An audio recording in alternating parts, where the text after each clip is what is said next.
सदाशिवसमारम्भां शङ्कराचार्यमध्यमाम् अस्मदाचार्यपर्यन्तां वन्दे गुरुपरम्पराम्.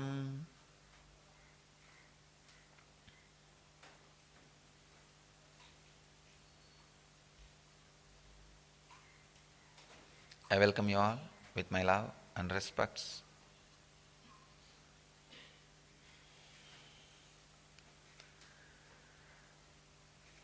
Today's celebration of lights, Kartikei Deepam. In the Vedic tradition, today is the day of light, the conscious light, awareness. We celebrate the consciousness and its awareness. One of the expression of consciousness, awareness. Please understand, awareness is one of the expression of consciousness, not consciousness itself. Consciousness expresses in many ways. One is awareness.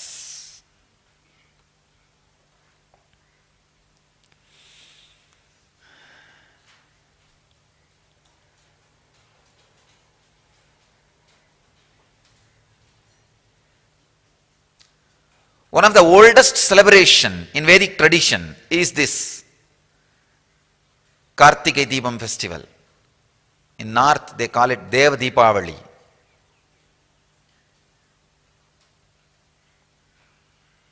It's a very powerful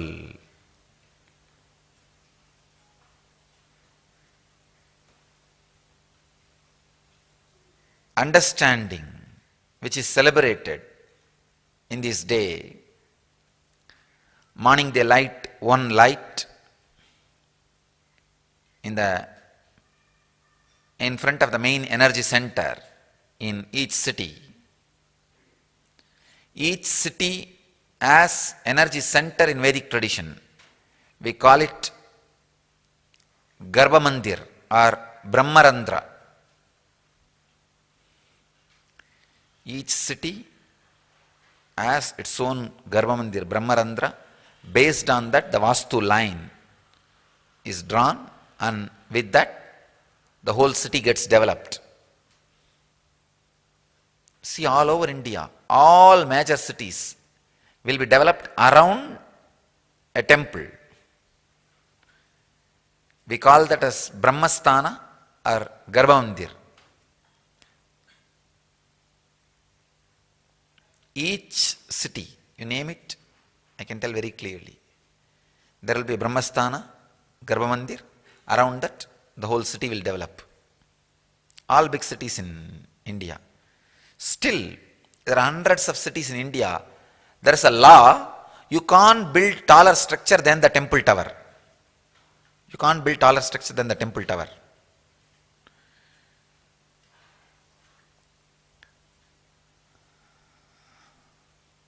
Today is Devi's Enlightenment Day. Today is the day Shiva appeared as light beam, the consciousness to Brahma and Vishnu.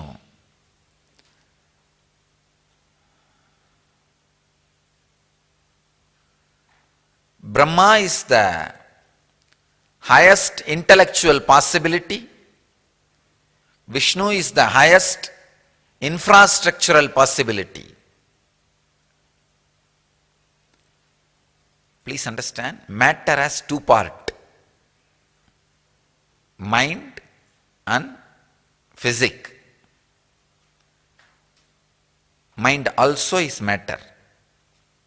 Matter has two parts, mind and physics. The highest possibility in the mind is Brahma. Highest possibility in the physical realm is Vishnu. Both of them thought they are the ultimate.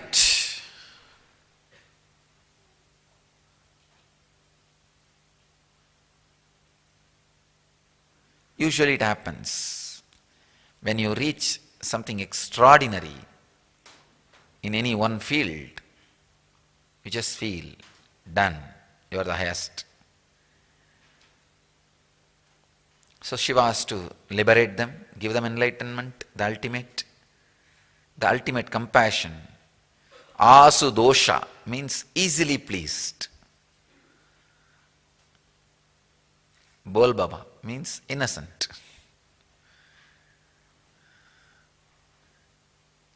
Very innocent way he will give away. So, as usual, in his innocent way, he has to bless and liberate them. He appears as a huge Deepastamba, light shaft, in front of Brahma and Vishnu. Says, any one of you find the head or tail of any one end of this Deepastamba is the greatest person. So immediately, Brahma starts flying up. The intellect starts going up. And Vishnu starts going down.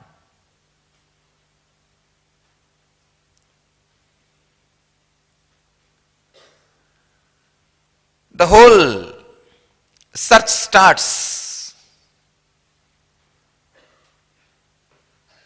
It goes on and on and on. Brahma really feels he will not be able to find, but he is not able to give up his ego. He is not able to surrender. Vishnu also realizes he will not be able to make it. But one nice thing about the matter is, the failure is clearly informed to you. You understand the failure. Vishnu comes back and surrenders and says, it is not possible. I realized. Consciousness, you are the greatest. And the ultimate possibility in the matter, the wealth, Lakshmi, cannot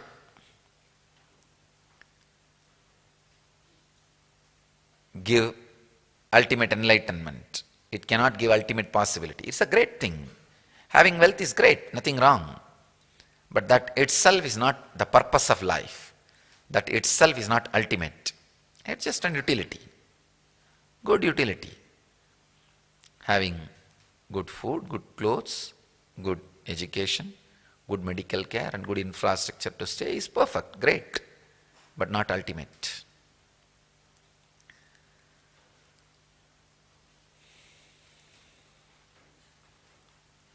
But unfortunately this Brahma goes up, up, up, up, up. He sees a flower coming down. He catches that flower and asks, where are you from? The flower says, Shiva kept me in his ears. So from the ear I am falling. I am going down. Brahma says, will you just do a favor? After all you are going down. I'll take you and tell Shiva that I came up to the ears and brought you. The flower says, no problem, that's perfect. I can do a favor to you. What is there? This is what is the disciple-disciple relationship. Telling a lie to master and another one favoring. Not telling the truth to the master and just hiding another disciple's problem is the worst crime you will do. Not only you will put him in trouble, you will also be in big trouble. The disciple-disciple relationship. Flower said, I'll do it. So Brahma picked up the flower and he was coming down. On the way in the conversation, Brahma asked, I just wanted to know how long you are traveling from years.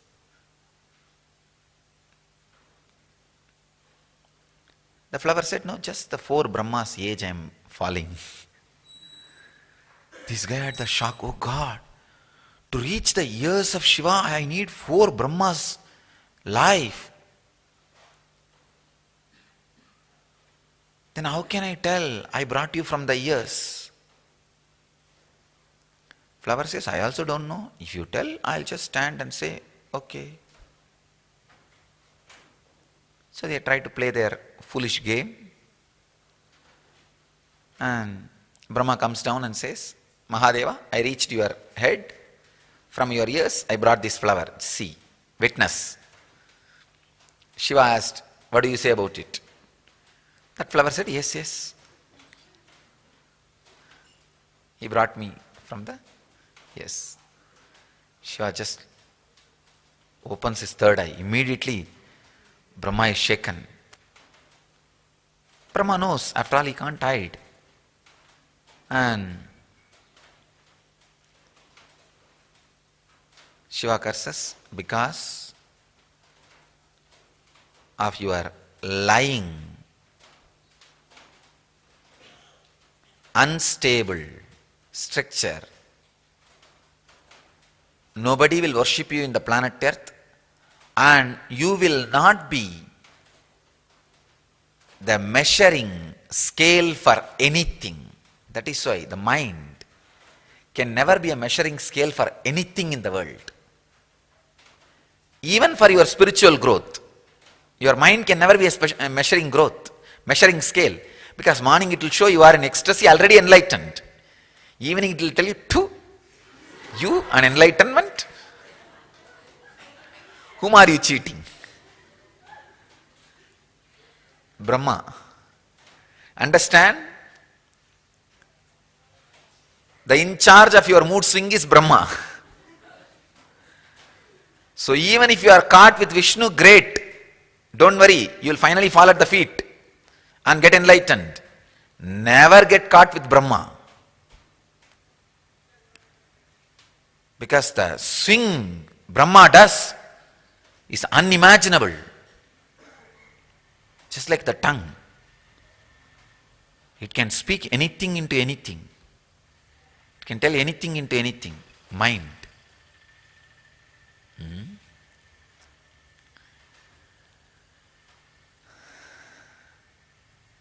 Shiva curses Brahma that no temple.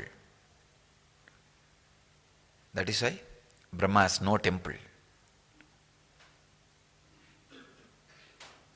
And this flower, Shiva says, you will not be worshipped anymore for my worship, for my puja. You will not be used in my puja anymore. So naturally after the curse, both of them come to senses. They cry, beg. Then Shiva says, all right. Wherever my Charanamrita falls, stand there and continuously every day drink that Charanamrita so that your tongue will become pure. So that is the reason in all temples where Shiva's Charanamrita falls, Brahma will be standing. And he will be drinking and sprinkling and filling his kamandala. With that Charanamrita only he creates the world. He runs, he creates the whole universe. And whatever little bit of stability is in the mind is because of Charanamrita of Shiva. As long as you drink the Vachanamrita and Charanamrita, you will not have the effect of Brahma on you. That is why Shastras fail to liberate people. They fail to make you understand the last push can never be by you. It can only help you to a certain level, nothing more than that. Shastras fail. That is why just the Shastras, just the mind can never liberate you. So the Vachanamrita and Charanamrita only can make you stable and liberate. That's why Brahma is always standing in all temples where near the Gomukha, where the Charanamrita and Vachanamrita falls. He will be standing and purifying himself. And that flower continuously did penance. Finally Shiva said, maybe only one day, on Shivaratri day, you will be used for my worship. He gives Sapa Vimochana.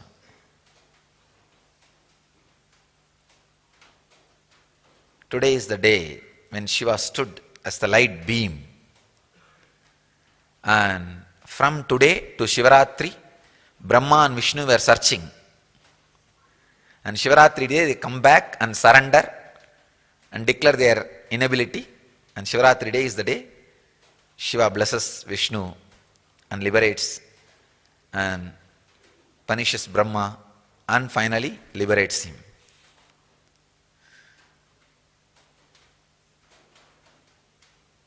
Today is the celebration in memory of the Big Bang.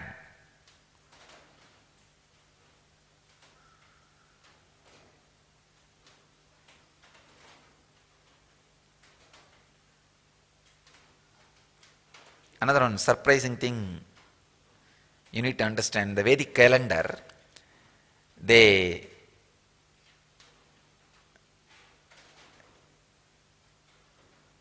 predict the time, date, calendar about the past, future, everything. The oldest constellation they are able to predict is this Kartikeya Deepam. Today what is the star setup? This is the oldest they are able to predict. They are not able to go beyond.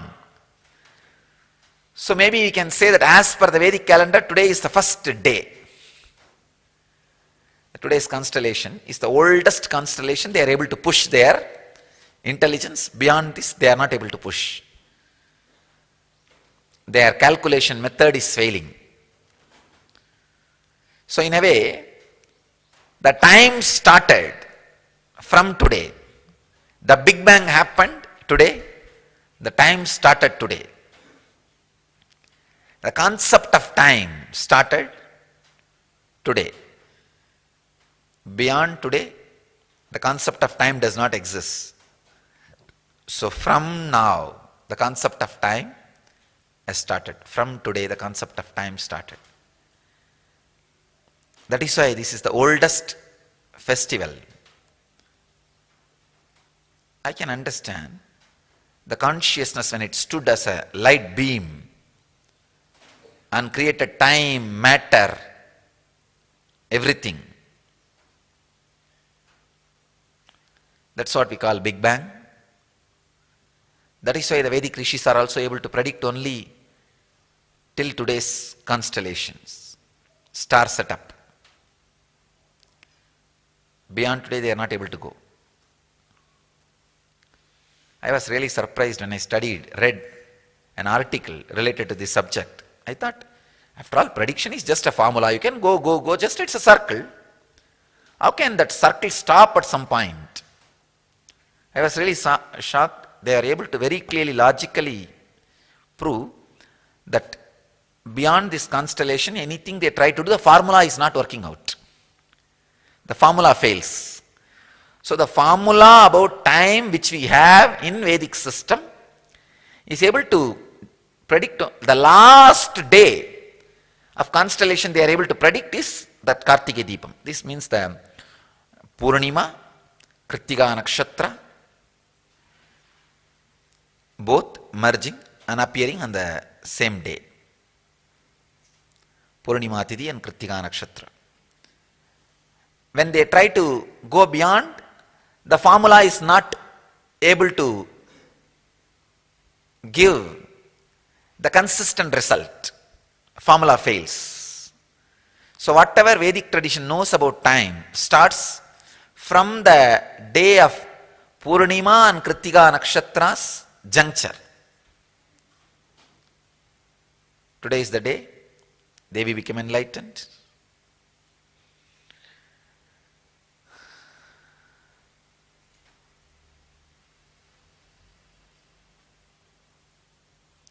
In Arunachala, the festival is celebrated in a very big way. Devi does her great penance of Panchatapas, Panjagni tapas, to achieve enlightenment, to become one with Shiva. And evening, when the sun sets and the moon rises, Shiva appears as the light, pure consciousness, and gives the off to Devi, and Devi realizes her masculine part and she becomes Ardhanarishwara, means part of Shiva. So if you are in the male body, if you realize your feminine part, you are enlightened. If you are in the female body, if you realize your masculine part, you are enlightened.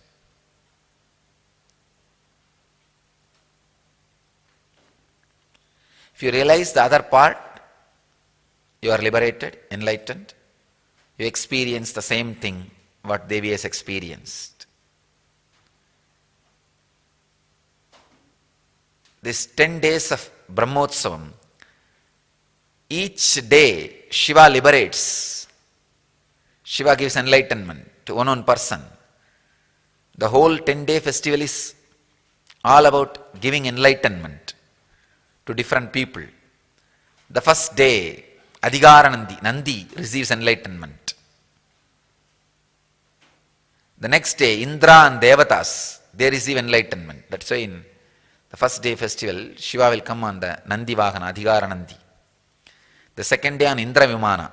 When Indra gets liberated, he puts his Vimana, flight as offering to Mahadeva, who he comes round second day in procession of Indra Vimana. Third day, Patanjali, Nagavagana. Patanjali gets enlightened. So Shiva comes in Nagavagana. Fourth day, Kamadhenu or Karpavraksha.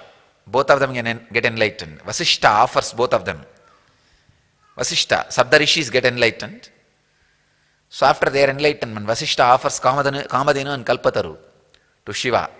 So fourth day comes in Kamadhenu and Kalpataru. Fifth day, all the Shivacharyas, the people who touch his body and worship, Tirumeni, whoever touches the deity, they are all liberated. He comes in the Rishabha and the Nandi and liberates all the Shivacharyas. Sixth day, he goes around in the chariot, silver chariot, and the top two lokas, the Gandharva and Yakshaloka. Gandharva Loka and Yakshaloka are described as a silver colored lokas, moon based. Devaloka and Vaikunta are described as sun based, solar, golden color. All the moon based lokas, he goes around in silver chariot and liberates them. Seventh day, he comes in a wooden chariot and liberates the whole Bhuloka. Wood belongs to Bhuloka, the human consciousness. He comes in the wooden chariot, whoever has his darshan, he liberates all of them. On the eighth day, he comes as a Bhikshadana and liberates all the rishis. Ninth day, for Rakshasas, yesterday was for the Rakshasas, he liberates Ravana. The ninth day, Shiva will come in the Vahana of Ravana, Kailasha Vahana. Ravana will be lifting the Kailasha, that is the Vahana he will come. He liberates all the demons, even the demons are given enlightenment, liberation through Shiva Bhakti.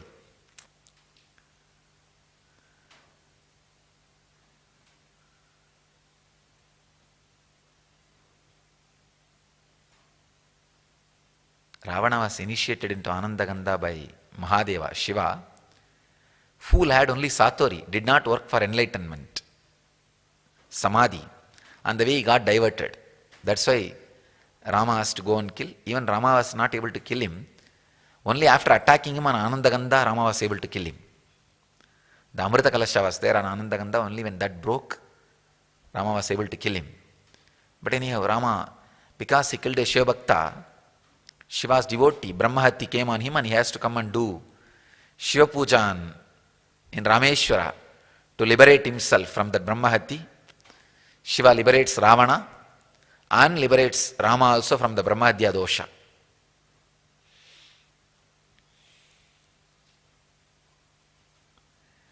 Ninth day, Shiva liberates all demons. The 10th day is the day Devi becomes part of Shiva, Ardhanarishwara. Today is the day he liberates the whole cosmos. Devi is representative of the whole cosmos, universe. He blesses the whole universe. It's a very powerful truth. Whatever has expanded from him, he just takes them all back and gives them the feeling, you are my part, reuniting, reunion.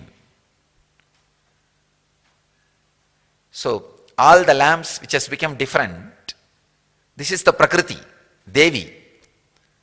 By evening, all of them come back and become one with the Purusha. That is what? Devi becoming Ardhanarishwara. The Prakriti becoming Purusha is the celebration. So let you all become Ardhanarishwaras.